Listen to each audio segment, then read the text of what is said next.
Good morning, everybody. Happy Friday. Welcome into Morning in the Valley. I am Jeff Bidwell. I am sad. Sports stink sometimes. Sports stink sometimes. And as a diehard Philadelphia Eagle, Philadelphia Phillies fan, we are in mourning this morning here on Morning in the Valley. Rough day, rough night. Thank God the Eagles won the Super Bowl in February, or I may just have quit the sports thing and just gone into, I don't know. I'd become one of those guys, Mr. Miyagi, with his little bonsai tree, and that's all I did because I can't take the pain and the agony. I need basketball season to get here yesterday, and it will be here in 24 days. Mercifully, we will get the first regular season games, maybe doubly mercifully. We have college basketball tomorrow. We'll get into that coming up in just a bit. Coming up today, we will continue our previews of the Missouri Valley Conference. On the women's side, we will check out the Bradley Braves, year 4 of the Kate Popovic-Goss era. And that is a program that is most certainly trending in the right direction over the last 3 years. And then coming up at 9:30 today, we will talk with the voice of the UIC Flames, the men's program, Jonathan Hood, and talking about a program pointed in the right direction. Most certainly after last year, UIC really outperforming preseason expectations and in a lot of ways, really the darling of the league for much of it before just a late scuffle down the stretch. But we'll get into all of that as they look forward to year 2 of the Rob Eson era in Chicago. We'll talk with Jay Hood coming up at 9:30. If you haven't done so already, please help us out and head over to YouTube and subscribe for free to Morning in the Valley. We've got all our past shows, interview clips, these preseason previews, all of it there for you, all free of charge at YouTube. Subscribe, like, comment, share. We appreciate your continued support. We do have basketball tomorrow. Thank goodness. 2 exhibition games on the men's side. Bradley will be on the road. Brian Wardle going back to his former stomping ground of Green Bay, and they will play at 6 o'clock. Drake will go to Wichita State for their exhibition game. The part of the program that is of disappointment, I guess, is that the Drake-Wichita exhibition game, there will be no visual proof that it happened. There is no streaming. There is no television product tomorrow. Thankfully, Bradley at Green Bay will be available on ESPN Plus starting at 6 o'clock. I know I haven't gone through and audited everyone's exhibition games and where they're going and what's streaming and live. I just do know that Murray State next weekend, they will be at Xavier. When I reached out to Xavier this week, they said at this moment there is no streaming television coverage of that game either. And it's disappointing. I find it to be disappointing. That's probably the best way to put it. It's just, I mean, this is a drum that old John Rothstein has banged on for weeks and weeks and weeks, that it's like, look, you've got an opportunity to promote your program. You've got an opportunity to, put out products and get your folks excited and let people see what's going on. And I understand that it is an exhibition game. And I understand that it is, there are things that, wins and losses matter not, but fan bases don't always see it that way. But if the exhibition game's happening, it's not like a secret scrimmage where maybe somebody leaks a box score to somebody and you see the box score posted and then you can make your judgments. It's like the score will be posted. There will be however many thousand people in the arena. It's happening. So the judgment's going to happen no matter what, to at least have it out there and let people get excited about your team, especially in the era of everybody's new seemingly all the time. And you want to be able to get excited and build some anticipation for your games. Now, I also know, to be fair to these schools, at least the football playing schools, is that sometimes these exhibition games are all happening on the weekend. They're happening on Saturdays or Sundays here through October before we get into the season opening week there on November 3rd. And look, there are some of these schools where it's like they have already their ESPN Plus staffing is limited.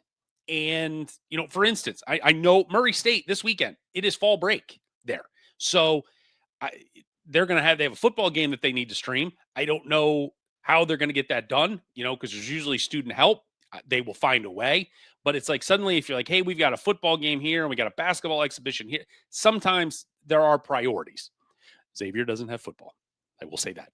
Wichita State does not have football either. So outside of Ted Lasso. So it's just disappointing. We all just want to see it. We want to get excited. And the fact that they don't have it is I will go so far as to call it a shame, but it's disappointing nonetheless. But we've got basketball to watch tomorrow, one game, so we don't have to split our focus. Bradley and Green Bay will get a chance to take a peek at the Braves at 6 o'clock tomorrow night against Green Bay, year 2 of Doug Gottlieb's tenure up there in Green Bay. And Brian Wardle, of course, his team, a lot of turnover at the top with guys. The Duke Deans and the Darius Hannahs and the Zeke Montgomerys of the world, but plenty coming back. And they are sort of an intriguing, maybe, I don't even want to say buy low, but buy low-ish, that this could be a team that makes a run before it's all said and done. So we will have plenty on that coming up on Monday. But come on, Wichita. Come on, Xavier. Come on, everybody that doesn't want to stream your games. Stream your games. We just want to watch basketball. Help us out, especially in the aftermath of baseball season coming to a close. Okay, some other headlines of the morning today, and this one, look, just cutting right to the chase. Sister Jean, our old friend alert from Loyola Chicago, the longtime team chaplain at Loyola Chicago, passed away yesterday at the age of 106. To say it was a full life, to say it was a life well lived is sort of the understatement of the year in the end. This probably should not come. Look, it shouldn't come as a surprise. She was 106 years old, and bless her for that. But it sort of the flag went up a couple weeks ago when Loyola made the announcement that she was stepping down from her chaplain duties because she was not able. She was no longer able to basically travel, be around the team. And I was just like, it feels like there's a flag that she may not be doing well. And ultimately, apparently not, that her health failed and ultimately passed away yesterday at 106. She is, it hit me hard. And I think that, look, I think like literally all of us, you had to be pretty into the weeds on Loyola Chicago basketball, in which some of you may have been, a decade or so ago prior to that 2018 Final Four run. But for the rest of us, we never heard of Sister Jean. We Sister Jean Dolores Schmidt. None of us had heard of her. But when she first it was Loyola and that immaculate run to the Final Four. And certainly those first 2 games when you have, you have the buzzer beater, you beat Miami of Florida, you beat Tennessee, you beat Nevada, you beat Kansas State, but those buzzer beaters in the first 2 rounds. And then it's like, and then you have this divine presence over on the side. And it was like, of course she was going to become the national celebrity that she became, because why wouldn't she? It was perfect in that way of these miraculous endings for this underdog team, very good team, but an underdog team by seed, if nothing else. And then you see this 98-year-old woman in a wheelchair and just with a smile that went on for miles. And then you get more of the backstory and more of it. And you're just like, this is just awesome. And it's amazing that, for a sport, and really all of sports, look, there are shooting stars in sports, and, the one hit wonders of the world that get their 15 minutes. Loyola's Final Four run was 7.5 years ago. And there's really no one that pays even a tenth of a percent of their attention to college basketball that you don't mention Sister Jean. And they're like, oh, yeah, I remember Sister Jean. She was a high school basketball coach. She coached girls basketball at the Catholic schools. This wasn't hey, she just kind of, she loved basketball her whole life. And then in 1994, she became the team chaplain there at Loyola Chicago. And, was just part of the program, help with the academics, making sure everybody was working to stay eligible, and certainly pregame, postgame prayers, all that. And the part that, um, Porter Moser, obviously leading the Ramblers to the Final Four, moved on to Oklahoma. And he was quoted just saying that even at Oklahoma, after every single game, Sister Jean would email him. And his quote was, "There is no human like her." And that's all, I think that's all you can ask about walking this earth, is that you hope that you have an impact on others. And it's the old adage of, people don't remember what you said, what you gave them, any of that. It's how'd you make them feel. And certainly Sister Jean had that impact on so many people. And for whatever reason, um, never met her, never in the I'm sure I was in the same state as her. That's about as close. Never in the same city. I was kind of disappointed last year. Um, Disappointed in the slimmest sense of last year when Murray State was playing in the Diamond Head Classic at Christmas. Loyola was there. They played in the last game on Christmas Day, and I was like, oh, I wonder if Sister Jean's here. And I was like, oh, like the thought hadn't even left my head, and I was like, probably a pretty fair chance that the 105-year-old did not make the 10-hour flight from Chicago down to Honolulu for a week in Hawaii. But she made a huge impact, and I don't know, lost my final grandparent a couple years ago, and just seeing this news late last night, it just kind of hit me maybe a little harder than I thought it was going to. Just knowing that just such an institution there in Chicago, but for people that never met her, never saw her anything other than this.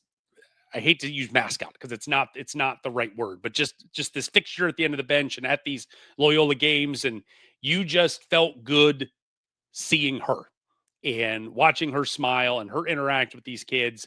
It was a life well lived. And so Godspeed to Sister Jean Schmidt, who has passed away at the age of 106.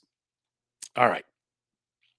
Other news of today. As yesterday, the guys at the Field of 68, Rob Doster, Jeff Goodman, and the gang, they have got a mid-major show that they put on. It seems like about every week they're going to put that on. Our friend Rocco Miller, Vince Wolfram, Sean Paul, all hosting that. Yesterday, they put out their preseason mid-major All-American teams. And maybe to no real surprise, Chase Walker, Illinois State. Chase Walker, a first-team preseason mid-major All-American, according to the Field of 68. That's allowed to fit on a T-shirt. But they also named him the preseason mid-major Player of the Year across the whole country. And I thought that was pretty significant praise for one Chase Walker, for a guy that averaged 15 points and 6 rebounds a game last year, shot 58% from the field, shot 36 from three, and a first-team All-Valley player a year ago, most improved player in the Valley a season ago.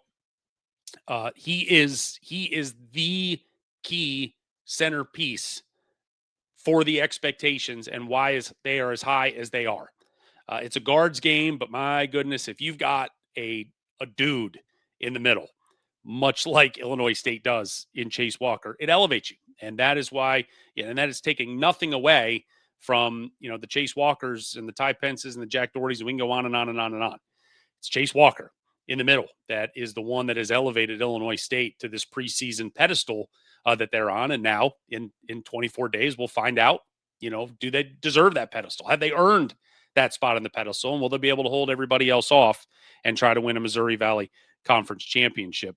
Yesterday on the program, Rocco, Vince Wolfram, Sean Paul, specifically Wolfram and Paul, talked about Chase Walker and why they chose him ultimately to be the preseason mid-major player of the year. Here's those guys talking about Chase.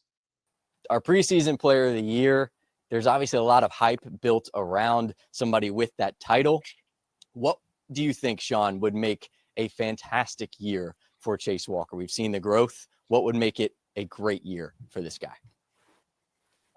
I mean, I just think, kind of like I talked about earlier, just staying on the floor a little bit more. And I think some of that Rocco talked about just how much better shape he's gotten into throughout his career from high school to now. 24 minutes per game, and everything he did in those 24 minutes contributed strictly to winning. If he can give you 28 to 30 minutes per game, we're looking at a guy that could average 18 points per game. And he's a bigger body guy, but he's so skilled with what he does, kind of like a DJ Burns type.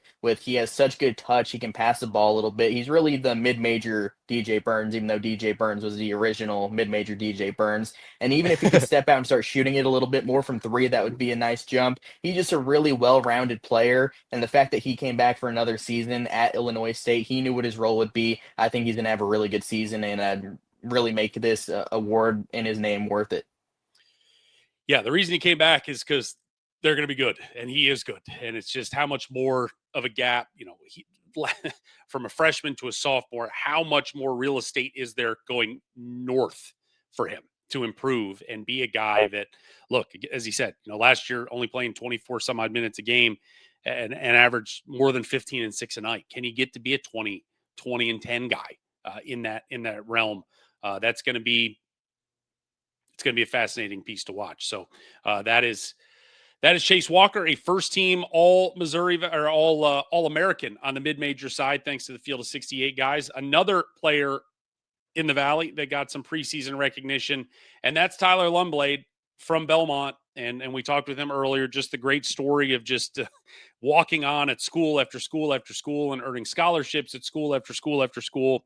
And now Belmont, as a walk-on last year, leading the country in three-point percentage. He was an absolute shooting machine for them a season ago. And that will be, I'm just fascinated to watch him this year. And as we've talked about, he will sneak up on nobody this year and sort of be in at the tip of the spear for the offense for that Belmont squad. But, at 6'5", and he is legit got that size to be able to shoot over guys. And as we talked with him a couple of months ago, the part about him that is so, I find just fascinating to watch and what he has done that makes him such a lethal shooter is his ability to catch the ball and start to elevate to shoot when he is not squared to the basket. And he gets in the air and then squares himself to the basket and is then, it's a coin flip whether it goes in, which is just ridiculous. Most guys you want, square to the basket, then shoot. He starts to shoot, then squares. It's a remarkable skill set that he has, and he was fantastic last year, and really, really interested to see how he's able to go this year. Look, he can drop off from last year. I mean, what is it, 48%, something like that. I mean, he can have a less than season last year and still be one of the best shooters in the country. That is how much of a cushion he gave himself last season, but. There is an expectation of growth for Tyler, and looking forward to seeing him do that this season down in Nashville. All right, our man is here. Now, this is a guy. Jonathan Hood. He is. I can always tell a guy when I say, "Hey, I need you here at this time," and then he's like, "You know what? I'm going to roll in 10 minutes early." And that is something that my high school coach somewhere is happy this morning, that if you're not 10 minutes early, you are late. He is Jonathan Hood. He is the voice of the UIC Flames. He hosts wrestling shows on Sirius XM. He's got more jobs than me. He's got sports talk in Chicago. I thank you, sir, for carving out a few minutes this morning and joining us today. Jeff, always a pleasure, my man. Basketball season is right around the corner as the leaves fall from the trees. Basketballs are are you can hear them just pounding in practice. You can hear coaches yelling in the in the atmosphere. So that means college basketball is right around the corner. Thought you were going with a little poetry there for me for a second. I mean, leaves falling from the trees. I was like, this is a new addition here to the show that we're not normally used to. All right, let's talk about Rob Eson. Getting ready for year number 2. Last season, the Flames finished 17-14 overall, 10-10 in the Valley, 5th place. They were the darlings early in the season. You beat a really good Yale team in your building. You hand Drake their first loss of the year. You go to Bradley and just hammer the Braves, and you're like, hello, UIC. And then the last 3 weeks of the year, things kind of fell apart. Does the end of the year, by all metrics, this was the best season, or certainly since COVID, and one of the best seasons of the last decade plus at UIC. Does the end of the year tarnish the overall product in your mind from last season? Yeah. So last year, you're sitting and you're doing play-by-play, and you're seeing things that you're not used to seeing, like winning at Bradley. Right. Jeff, that doesn't happen. Like just actually winning, going to Peoria and winning at Bradley, which was amazing. And then to be able to have what you mentioned, just a win against a tournament team like Yale, to be able to give Drake their first loss of the season at home. And you're saying, who are these Flames? And I think that what stood out to me is, number one, the shooting profile, because we were shooting it a ton, especially from 3. So we had a prolific shooting profile there. And then from there, just, as good as the season was early, I think we ran out of gas. Yeah. I don't understand. I packed 4 outfits for St. Louis for a reason, because I expect to be there for 4 dates. And once again, we go home early. So the expectation is that I'll be able to at least wear more than one outfit coming up for Arch Madness. When you look at departures, and it was a bunch, and at the top, it's kind of surprising almost for, hey, we had such a great year to have so many guys leave the program. Leading scorer Javon Jackson stays in conference, goes down the road to Murray State, but you lose some guys to some big places. Jordan Mason going to Temple, Sasa Shiani going to Penn State, graduate 6 guys. I mean, it was a lot leaving, but in terms of the top guy, I guess, Javon Jackson staying in conference, how much of an impact is his departure going to have on the Flames this season, you believe? I think that the whole dynamic changes, JB. So here's what my expectations. My expectations for this season is, I'm not sure if the Flames will be able to shoot it the way that they did last year, because it's a whole different team. I think that what they want to do is recruit for size. Mm-hmm. And ever since that we came to the Valley, I just knew that it was going to be a rock fight, as you well know, in this conference. It is very difficult, especially late in the season into Arch Madness, to be able to find a way to get baskets. And so I thought that the Flames did a good job of being able to recruit for size, because you know how this conference works. You get pushed out of the lane easily. It's more physical. And I just think that the Flames last year had a hard time dealing with the physicality, especially our guards. So this is why they got Makai Lowry, who's 6'7". They've got Beljean, who's 6'10". They've got Silverstein, that's 6'7". Momo, that's 6'8". Walker, 6'6". Johnson, 6'6". It was important for the Flames to be able to recruit for some size. It's one thing to be able to have a great opportunity to shoot the ball at a high clip, but you know how this league gets. If you are not physical, if you're not being able to get to your spot in the painted area, and you get pushed out of there, it's going to be difficult for you to be able to score and for you to be able to concentrate. So I think that the dynamic is different. Last year, a lot of guards that could shoot the ball, a lot of bigs that could shoot the ball from the outside. I think more now, I think they're looking to attack the rim more, move the ball side to side, be able to get a good shot if they can. But it's the second chance opportunities I think we missed a lot last year. I think that they recruited towards that and more for this season.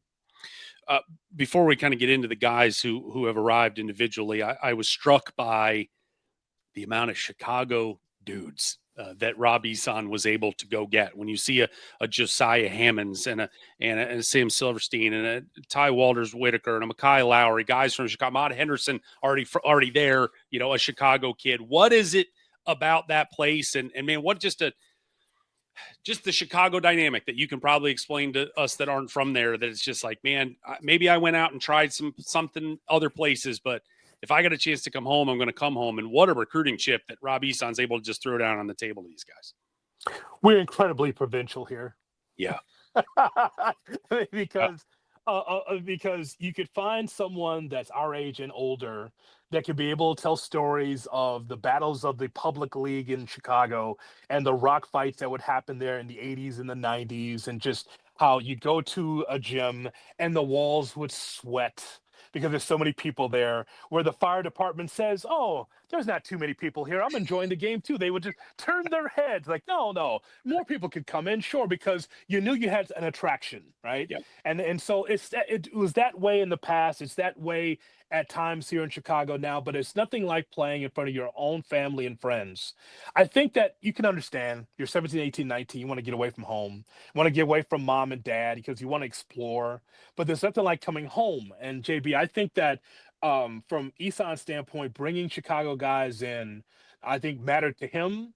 It gives him a kind of a leg up. I know it's a different dynamic now because you're not recruiting as a freshman. You're hoping they'd come to your program, but because it's the Wild West, if you can bring your guys home back to Chicago, you will. And I think that Eson did a great job of that, understanding the importance of recruiting Chicago kids. A couple non-Chicago kids, but guys that very much intrigue me coming in this season. One of them is a young man that, statistically didn't do much last year, but Elijah Crawford averaged a point a game at BYU at a Sweet 16 team and a really good program. But look, this is a kid that was a top 100 kid coming out of high school. What is the vibe right now around Elijah Crawford, and maybe what kind of immediate impact he might be able to have this season? Saw him practice several times. I'm going to not practicing now. They're practicing on Monday, so I'll be able to watch more of him. I just think that athleticism comes to play, an opportunity to play for this UIC team, and with Rob Eson, look, he loves his offense, but you got to be able to guard too. You've got to be able to guard to be have minutes on his team. I saw that firsthand last year. And so I think that he could be definitely in the mix as someone that could be a catalyst for this team. The other young man is, and I hope I get his name right, Abdul Mamo from Central Connecticut State, who was averaged about 9 points a game. But you talk about defense, he was the Northeast Conference Defensive Player of the Year. This one has to just make Coach Eson's heart sing a little bit. Well, yeah, because again, we're talking about size. Look, you love a versatile big, someone that could be able to put the ball on the floor, go to the basket, can shoot a little bit from the outside. But also, I think it's so important for the rebounding aspect, because I don't think the Flames had enough of that last year. Yeah. You had the skill, but you didn't have the strength and the oomph enough, I think, last year. And so I think that he definitely, Abdul, brings something to the table here with, yes, he could do a lot of different things offensively, but it's important to be able to get that second chance and that rebounding aspect. Toughness is so important. I can't emphasize, this, JB, sitting at courtside.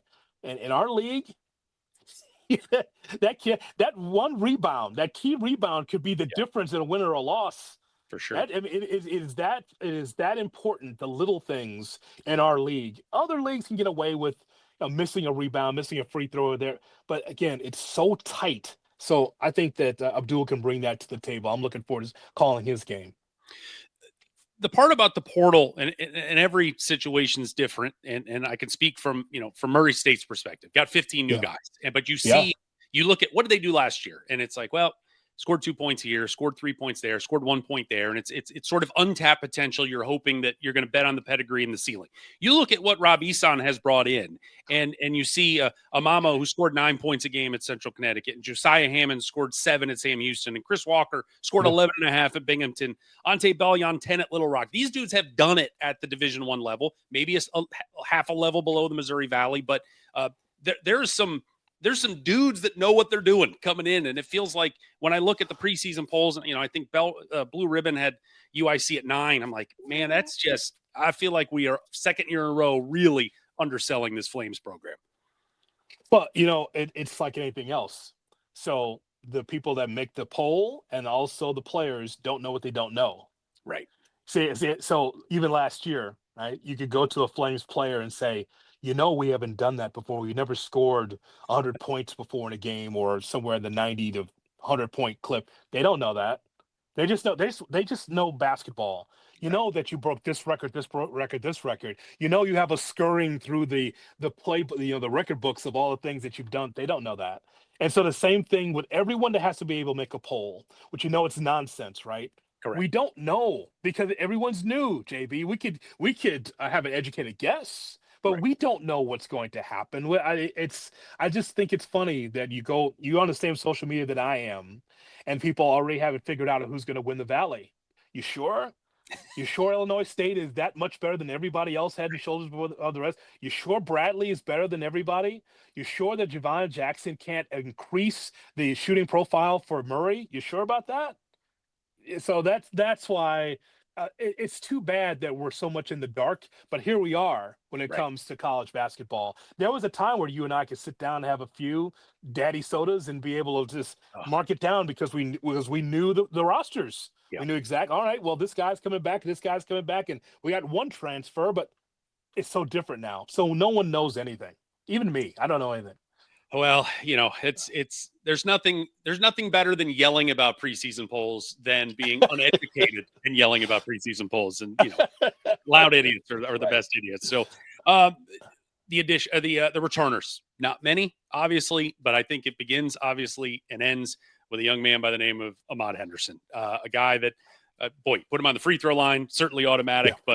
but he had 21 games last year in double figures, started 16. He's going to be sort of the straw that stirs the drink, I guess, for this offense this year. What are you expecting? What can we expect from a getting better and sort of getting closer to his full potential that maybe we saw a year ago from Ahmad? So he can't do anything about his size because his size is his size. He's a dynamic, small lead guard. So what we saw him do, JB, is go from the foul line down and go to the basket. And I love that, his willingness as a smaller guard to be able to go to the basket. But then the way he was able to shoot the basketball was incredible as well. Like the matchup that I loved watching was Ahmad Henderson against Duke Dean because Yeah, now it's a carnival act, right? Now you have the sure. shortest guys on the floor, and now how do they get past one another, right? Because they're battling, going back and forth, and the shortest guys on the floor.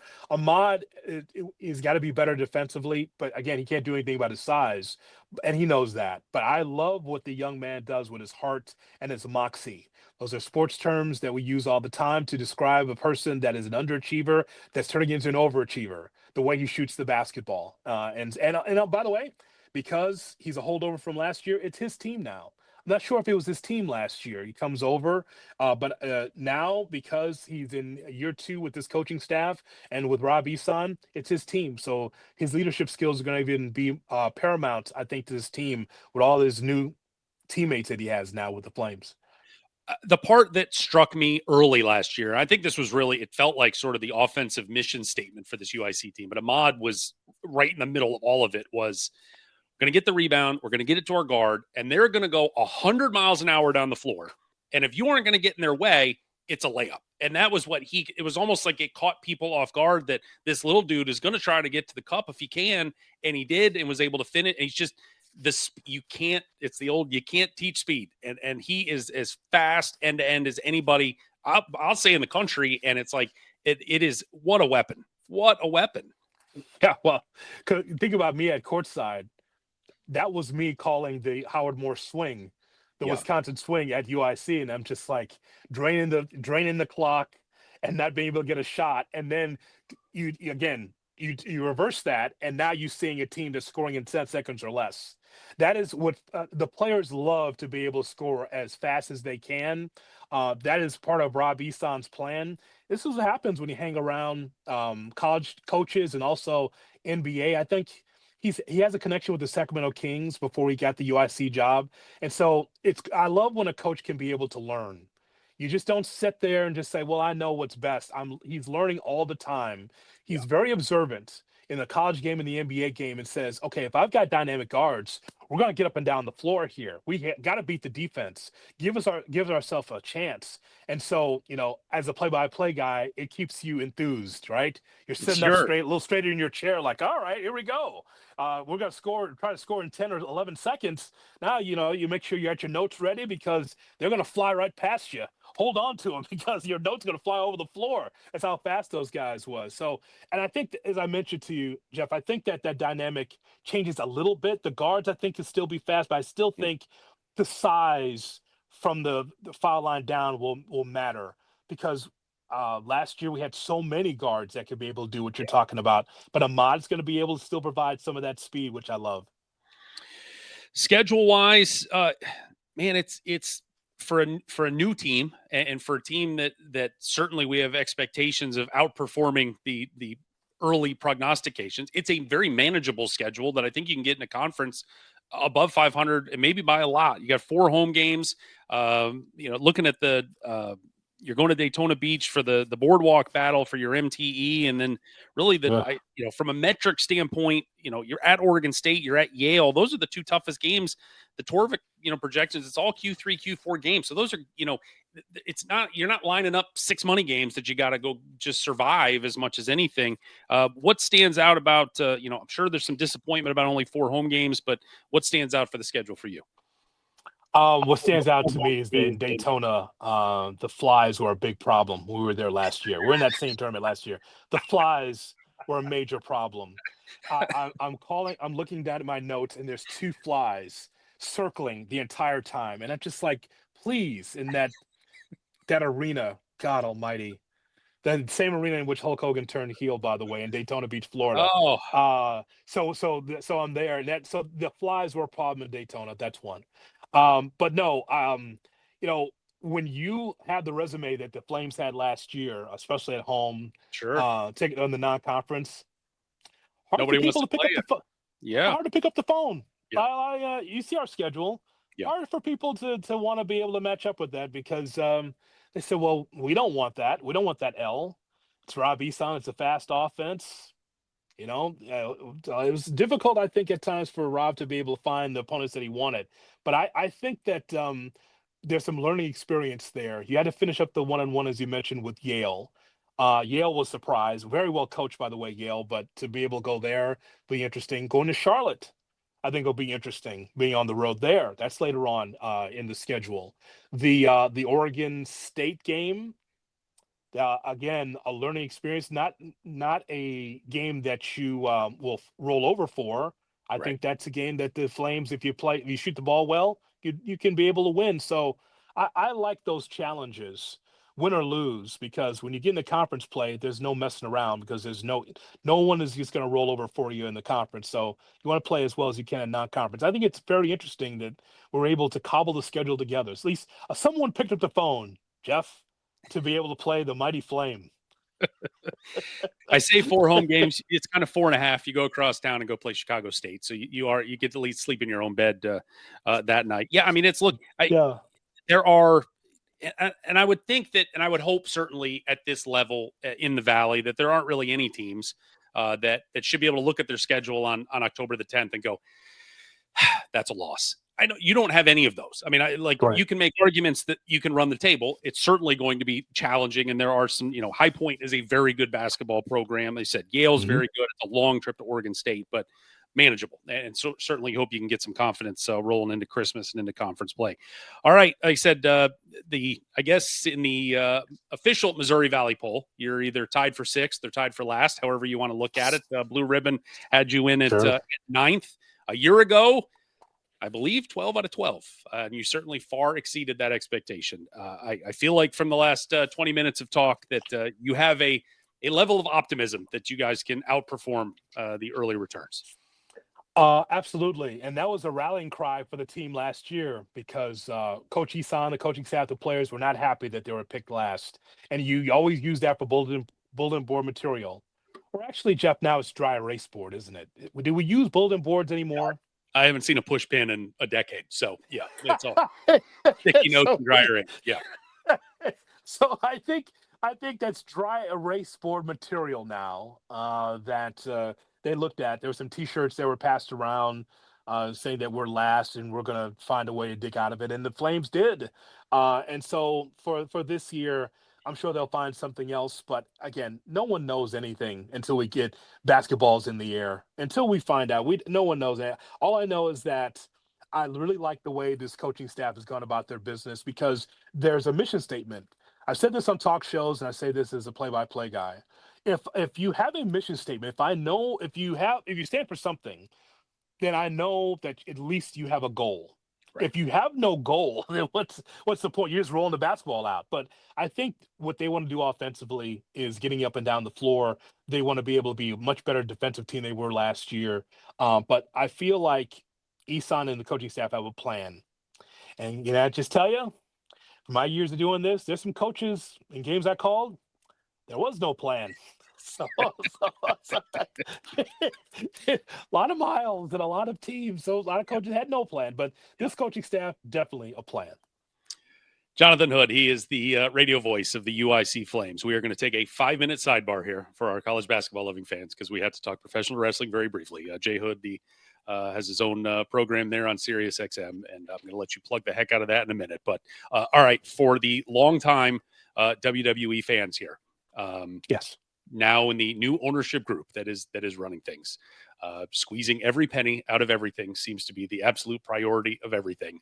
And taking WrestleMania to Saudi Arabia in 27, I guess it is. This bubble has to burst at some point, right? But right now it just keeps taking on helium and getting bigger and bigger and bigger. Jeff, I guess the old house show in Murray, Kentucky or Lexington, or Evansville, I guess that doesn't matter anymore, huh? No. They have what the WWE has done as they have taken the model from UFC and they're rolling with it. There's going to be a pay-per-view in Perth, Australia at 7 a.m. And I guess the wrestling fans that get up at 7 a.m. to watch an event in Australia. When we turn the calendar to 2026, the first month of action will be in places like Germany and Poland. I believe maybe Saudi again, something like that, but it's an international flavor. So for those of us in the region, in the Valley region, from Chicago to Evansville to Murray and all the other places in between, we don't matter as much. Yeah. And it's too bad because even though those fans are thirsty for action, the international fans, they love it. They have the WWE has priced out the regular fan. We could talk about this with other sports too, but in WWE, they feel like going international is the way to go because there are places that are bidding, that are paying WWE to get there, including Salt Lake City, by the way, recently. Salt Lake City is paying for WWE to be there. So now it's become the Ice Capades. Now it's become the Harlem Globetrotters. We'll pay you to come to our city or to our country. And it's too bad because professional wrestling was built on America and North America and building through all the small towns and building up a fan base. And that's not the priority as much anymore. Yeah, I am a lifelong fan. I got somebody on the inside that was able to slide me tickets, and I would go to pay-per-views, and now it's like TKO folks there's no comps for literally anybody anymore. I said, they had a pay-per-view in St. Louis earlier this summer. I was like, we'll go up and have some fun. And man, the upper deck tickets were like $300 in the upper deck. And I was just like, yeah, I'll be fine sitting at home watching that. I guess it's just, I think the part that's been hard, and you talk about pricing out in so many other sports, is that this just felt like it was overnight. And it went from, we got shows all over, and now it's, hey, those shows are gone. And then if you can get to a show, the price is so prohibitive outside of, the people that the money doesn't matter and they can go to it. But we've seen the cycle over the years. And I just remember from, the Attitude Era. And it was like, you were just dying for more content. And, they added a SmackDown and you're like, this is great and it's fine. But the bubble is just, there's so much stuff out there that it just reaches a point where it's like, I couldn't watch all of it if I wanted to now. And just with the amount that it costs to consume it, and it's now on 87 different streaming platforms and this and that it's like, there has to be some ultimate pushback. And it's like, God bless them. It's America. Go make all the money you can make. But there has to be an expectation that it's going to deflate. The market has to deflate at some point because this just does not feel sustainable. Yes, and having said that, make sure you check out Missouri Valley Conference basketball on ESPN Direct to Consumer. Don't forget. Exactly. Exactly. So, hey, you might have to pay a little bit more, but the basketball is great. The It's going to be basketball, the wonderful. baseball, all the sports are great. No, but you're 100% right. Um, the lifeblood of our business was the small town. Yeah. The lifeblood of professional wrestling you and I both love was when they come to town, you gotta go see it, and it was affordable price. But the UFC was the linchpin for this first. Just remember that, because even though it's funny about UFC, UFC, some of those fans are, Jeff. Those are diehard, yes, UFC fans, but also WCW fans Right. that left wrestling. They didn't go to WWE; they went to UFC, and the reason why I know that is when UFC first started coming to Chicago at the United Center, I'd see NWO shirts. Right. I said, and I'd go up to him. I said, "Hey, we're at the UFC show. Yeah, NWO is cool, man, but I can never go to WWE." So I went to UFC. Those disenfranchised fans, they went to UFC, and so now they're paying through the nose for tickets for 30 seconds of action and a broken leg and a broken Right. arm, right? But it is amazing. You are correct. At some point, the bubble will burst on WWE side because you can only do so much creatively. It's the cool brand. We know that's a cool brand. Kids love it, all that. But at some point, you have so many different platforms. You got so different masters to feed that at some point people will turn tail and go, what's happening in my backyard, independent wrestling, or what's happening with AEW, or what's happening with other companies. WWE's got to watch that. It's a lot of money rolling in, but there's only so many few superstars that can help your company. He's Jonathan Hood. Please plug away all of your platforms at this time. Well, I'll give some of them because the tax man might be listening. Fair. Jeff, you've been there. You go to the W. I am there, I yes. mean, you're there 90 minutes with the tax man, all those W-2s rolling in. Yeah. It's 1099. Let's talk about the above board stuff right now. We'll start with that. Okay, let's talk about that. So the Cap and J Hood Morning Show on ESPN 1000. Also, you can stream it on the ESPN Chicago app. We talk Chicago sports. We're in a frenzy right now because the Chicago Cubs are in the playoffs, and Chicago Bears, and all the other sports in between. So we have fun with that every morning. I'm on there every morning from 6 to 9. I have my own podcast, the Under the Hood with Jonathan Hood podcast. Is a play on my last name. You see that, Jeff? Under the Hood is a play on my last name, you see. How much money did you spend with consultants to come up with that? Was that did we workshop? Was that a self workshop, or do we bring people in? Well, I brought my good friend Jack Daniels in, and Jack said, "You know what? That's a good name for a podcast." And Jack and I said, "You know what? We agreed." So, so the Under the Hood podcast, and of course, I am a wrestling guy. Yes. So again, you can check me out on the Pro Wrestling Nation podcast. It's also on Sirius XM channel 156 every Sunday morning. So we stay busy, but we always have fun. Jonathan Hood calls his games at the Credit Union One Arena. I will always know it as the UIC Pavilion because that is where Ricky Steamboat beat Ric Flair in 1989 to win the NWA World Championship. So I was there. I was there. Every time I walk in that building, I have to send a text to all of my wrestling friends about no one cares about this but me, but please enjoy this. Jonathan, we will be in Chicago New Year's Day, the Racers and the Flames. Looking forward to seeing you, and thanks for coming on, and hopefully we can do this again soon. Hopefully I see you sober. Hey, man, I'm on the company's dime at that time, so I can't promise anything. But hey, if Jack wants to come talk to us, we can find some time too. So all right, appreciate you. Thank you. All right, thank you, Jonathan. Thank you. There is Jay Hood, the voice of UIC basketball and baseball, and does a great job on his wrestling stuff on the Sirius XM as well. So he is busier. He's got more jobs than I do, but glad he was able to get on today. Our wrestling sidebar. Thank you for giving me that moment as we will step aside from that and get back to the basketball now. All right, let's turn our attention now to the ladies and the Bradley Braves in Peoria. 14-19 a season ago. 7-13 in the Missouri Valley Conference. That was a 9th place finish. Beat Valparaiso Boy, it would have been something to beat Vanderbilt in the opening round of the Missouri Valley Tournament in Evansville. Beat Valparaiso in the opening round, lost to eventual champion Murray State in the quarterfinals. This has been a program that was really taken down to the studs by head coach Kate Popovic-Goss as she enters season number 4, and they have built it back up. 4 wins in her first year, 6 wins in year 2, 14 last year.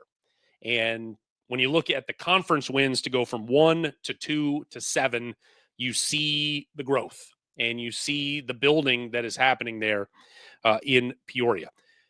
Much like what we have seen at Illinois State on the men's side, what we have seen at Northern Iowa on the men's side, they've got a bundle of folks back, 10, in fact, returners.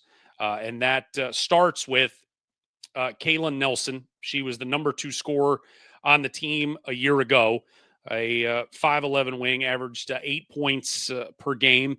And then you have another senior in Tamaya Perryman, who averaged just a tick over 8 points per game. So 10 returners, 2 kids out of the portal, 2 kids, 2 freshmen high school signees. They have a bundle back. Now, who you lose, and it's a big loss. There's no question about that. Soleil Barnes, who had come in from Toledo, leading scorer, averaged 15 points per game last year. You graduate 3, you lose 2 to the portal. Those 2 kids, Miriam Koulibaly, Cheyenne Neal, combined average 3.5 points. So not real offensive impact there. But you bring back when you lose Soleil, who's your leading scorer, but you then return 5 of your top 6 scorers from a year ago. Offense is going to ultimately be the key for this team this year. And can they score? I mean, that might be the simplest way to boil it down, because this was a defensive team that was as good as there was in the Valley. They were second in scoring defense, gave up 61 points per game and change, allowed opponents to shoot 40.6% from the field, third best in the Valley. The problem was the offense just did not allow them to score. It was a grind it out. They tried to control the tempo. They would just guard their ass off, and they weren't going to let you score. They just struggled to score as well. Scoring offense, 56.9 points per game, 12th last year in the conference. Field goal percentage, 38.5%. That was 10th best in the league. So the gap between you've got this top flight defense and you've got a bottom floor offense. Look, the offense isn't suddenly going to become number 1, but if that defensive level can stay there and the offense can just get to the middle of the pack, I think you've got an opportunity to really see them make a leap this season. The number for them that is so key is 70. They scored 70 points. 70. This sort of explains this paints the picture probably as well as anything of their offensive limitations that I thought were shielded, for lack of a better way, by we're going to just grind out the game, and we're going to try to limit possessions, and we're going to slow things down. We're not going to get into a running game with you. That they were going to try and beat you in the 60s. They scored 70 points 5 times last year. In those games, they were 5-0. They only scored 70 one time in conference play, and that was February 23rd at home when they beat Illinois State. One of the very few games last year. We talked all last year about the bottom of the league versus the top of the league, top 6 versus bottom 6. And you had UIC that beat Missouri State and beat Murray State at home, and then you had Bradley that beat Illinois State at home. Those were the 3. If my memory is correct, those were the 3 wins that the bottom 6 had against the top 6 all season long.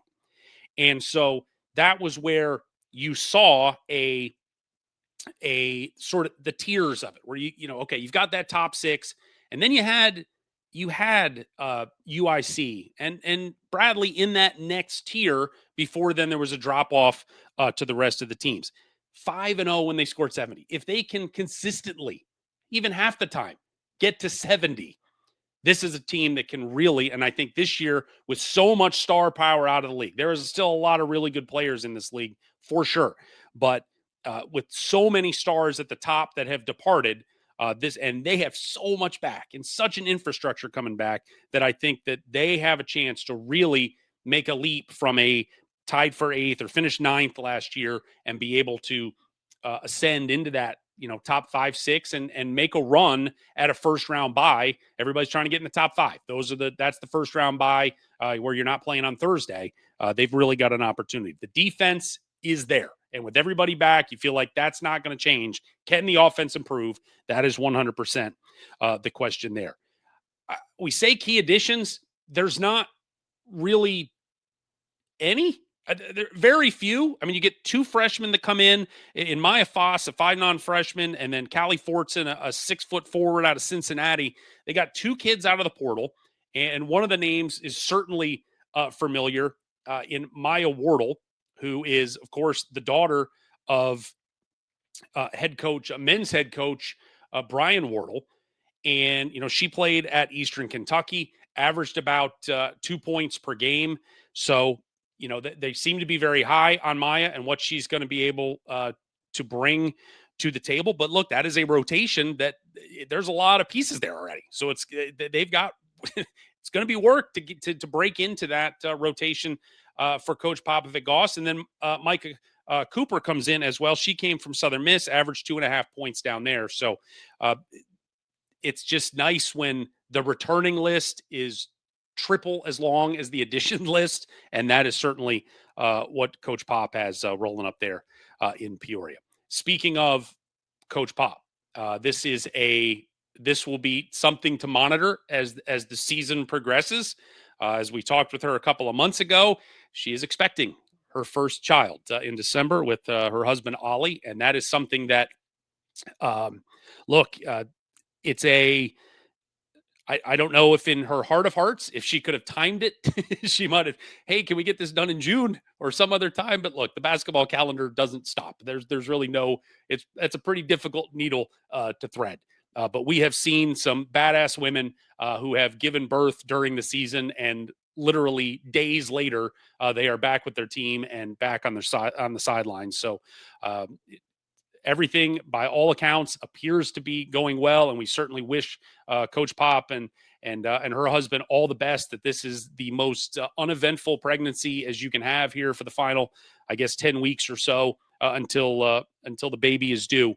But it's going to be, depending on the timing, there's going to be a couple days. At the very least, it's going to be a couple days. Coach is going to be gone, and so that'll be just something to navigate, and probably right around the beginning of conference play.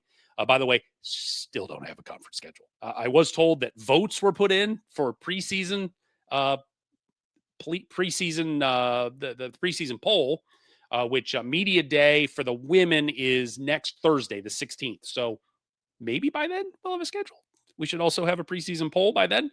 And the media day for the men is 2 weeks. So we're getting close. We're getting close. But just something to monitor with Coach Pop. And hope it is the most easy, laid back, baby sleeps through the night from day one, and she can get right back to work as soon as she's feeling ready to roll. But that is, I don't even need to get into a basketball. It's just happy for her, happy for her husband, and happy for the whole family. And can't wait for them to add a new addition to the family. Schedule wise for the Braves, it is, when you look at the schedule, 5 home games in the non-conference. They will go to Fort Myers, Florida, for the Fort Myers tip-off in the MTE. They'll play Missouri and Abilene Christian, and then 4 road games. And again, just from I feel like it's a dismissive word when you call it a manageable schedule, but it's a schedule that they can go make some hay. I mean, again, you've got a non-D1 at home. You've got DePaul, Bellarmine, Chicago State, South Dakota. According, from the net numbers a year ago, that's 1 Q3 in DePaul. The others are all Q4s. Missouri's a Q2 on a neutral site. Abilene's a Q3. You're going on the road to IU Indy. That's a Q4. Western Illinois, a Q3. Northern Kentucky, a Q4. The big one will be when they go to Nebraska. They were a quad one team a season ago. But, man, aside from Nebraska and Missouri, there's really no reason. I say there's no reason. Everybody stay healthy. Coach is there, for as much as possible. There's no reason they are not competing. That's probably the best way to put it. That this is very much set up where they can have a winning record going into conference play.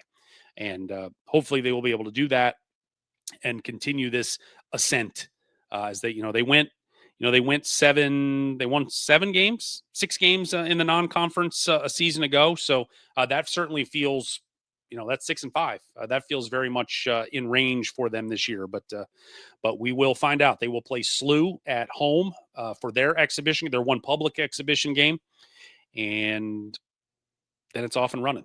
And with their non-D1 opener, and then away we go. So very much looking forward to see the trajectory is zooming northward, and we'll see if they can build on that here year 4 in Peoria. All right, one final headline this morning before we get out of here, and it is, hey, let's talk about the NCAA. Can we talk about the NCAA one more time? Let me get the official verbiage correct here on my 47 pages of notes. The NCAA Division I Administrative Committee voted Wednesday to allow student athletes and athletic department staff to bet on professional sports. We are still waiting. This is not officially official as of yet, but we are still waiting for the Division II and Division III administrative committees to vote on this. They will meet at the end of October. That is when they will vote. If they vote yay, this will go into effect on November 1st. I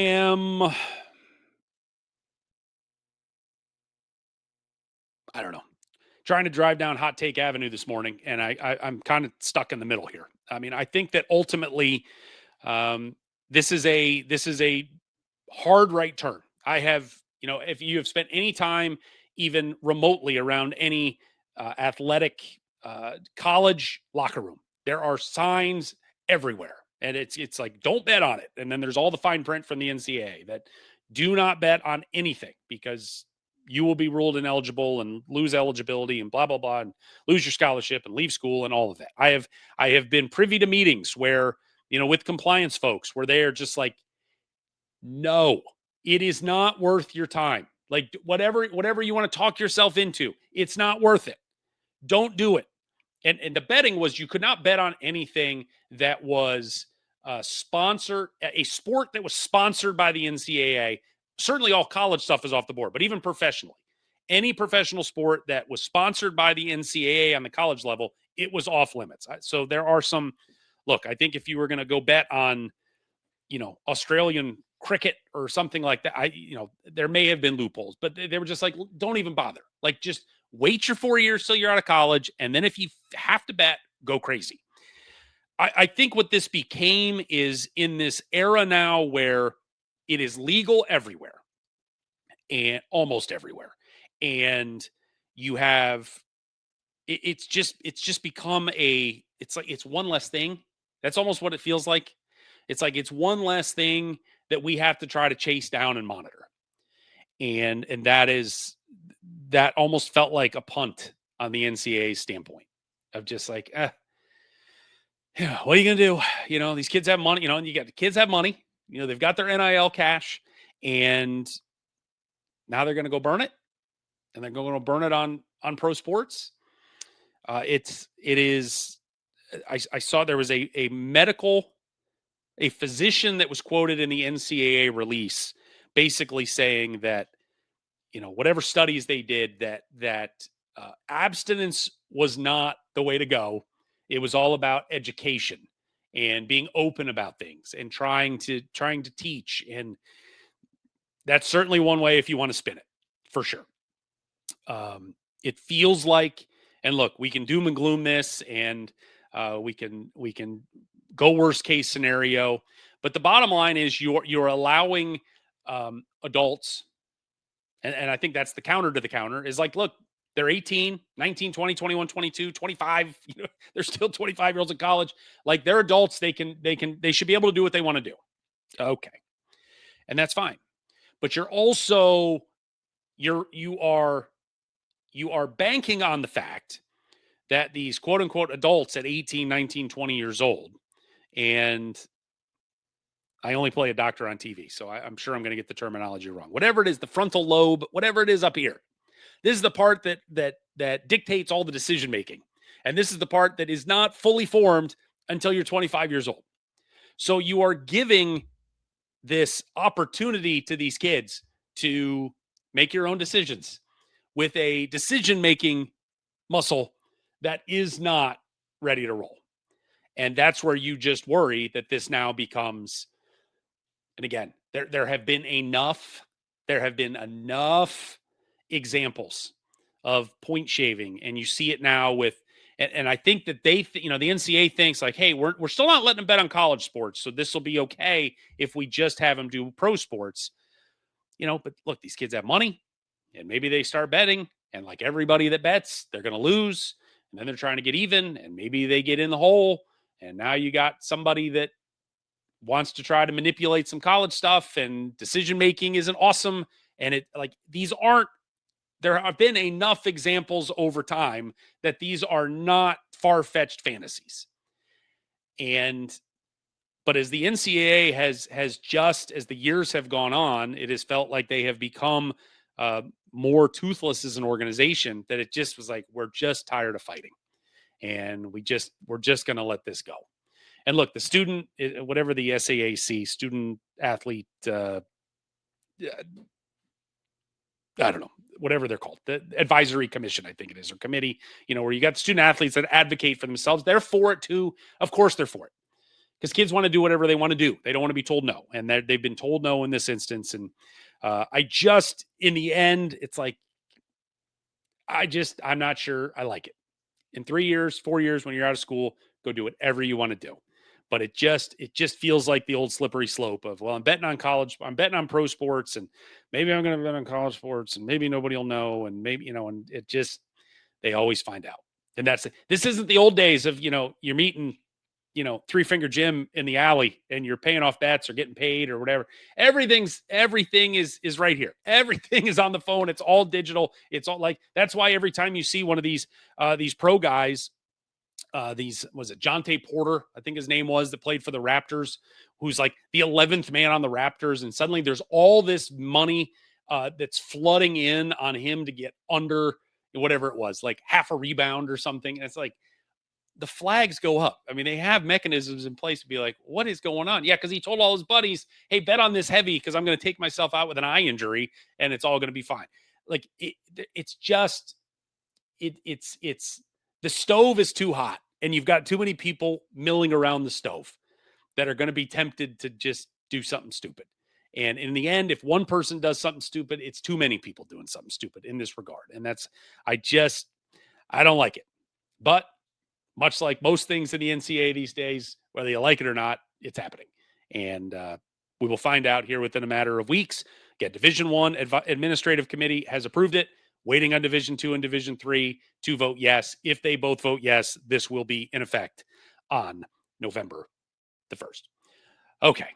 That does it for today's long edition of Morning in the Valley. Thank you for being with us today. We have college basketball tomorrow. Drake at Wichita State. No visual proof. We'll try to break that down. Hoping to have Michael Admire, the radio voice, with us next week to get his thoughts on what we've seen. Also, preview of the Bulldogs. We'll also have Bradley and Green Bay tomorrow night. The men, 6 o'clock. That'll be ESPN Plus. So we'll break that down for you on Monday morning, as well as we also continue our previews of the Missouri Valley Conference, T-minus 24 days until it is showtime. Thanks to Jonathan Hood, the radio voice for the UIC men, for being with us today. Thanks to you for being with us as well. If you haven't done so already, please go to YouTube, subscribe for free, search out Morning in the Valley, all free. All our past shows, interview clips, preseason previews, it is all there. And let your friends know about it. Let them know that got Missouri Valley coverage every Monday, Wednesday, and Friday, 9 a.m. right here on Morning in the Valley. Hey, everybody, have a great weekend. Watch some college basketball tomorrow. Forget about the Phillies. Forget about the Eagles. Watch some college basketball tomorrow. It'll make your heart feel good, and we'll see you Monday morning right here at 9 o'clock on Morning in the Valley.